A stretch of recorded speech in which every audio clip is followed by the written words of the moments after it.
实施更多的精品项目。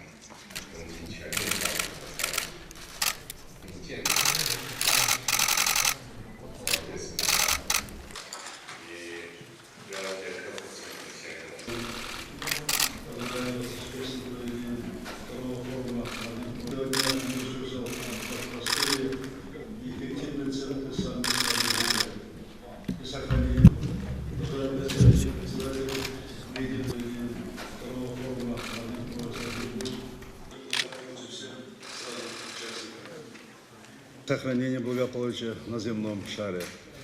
Мы полны. Уважаемый господин председатель, очень рад снова встретиться с вами. Поздравляю вас с успешным проведением второго форума «Один пояс, один путь». Он прошел на самом высоком уровне. Уверен, что его результаты станут историческими для всего мирового сообщества. И в этом ваша личная заслуга. Инициатива принесет благополучие всем странам-участникам. Я внимательно слушал ваши выступления в рамках форума. За эти 2 дня мир услышал от вас простые и эффективные рецепты совместного развития и сохранения благополучия на земном шаре. Мы полностью разделяем предложенные вами приоритеты в рамках зеленого и честного шелкового пути. 去年，总统先生首次访华圆满成功，我们共同宣布了建立中基全面战略伙伴关系，就各领域合作达成了共识。在双方共同努力下，中基关系保持了稳定健康的发展势头。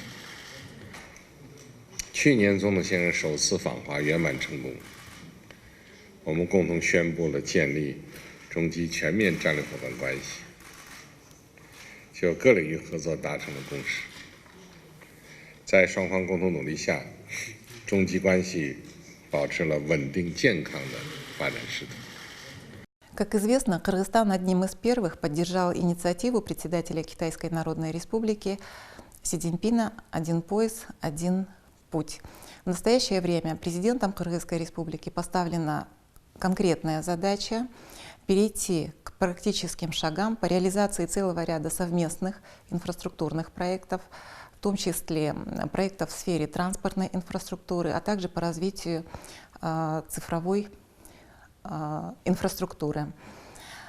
Стоит отметить, что по приглашению председателя Китайской Народной Республики Си Цзиньпина президент Кыргызской Республики в числе 37 глав государств и правительств принял участие во втором форуме высокого уровня по международному сотрудничеству в рамках «Одного пояса, одного пути», где выступил с речью и выдвинул целый ряд очень важных и для данной инициативы, и для регионов предложений.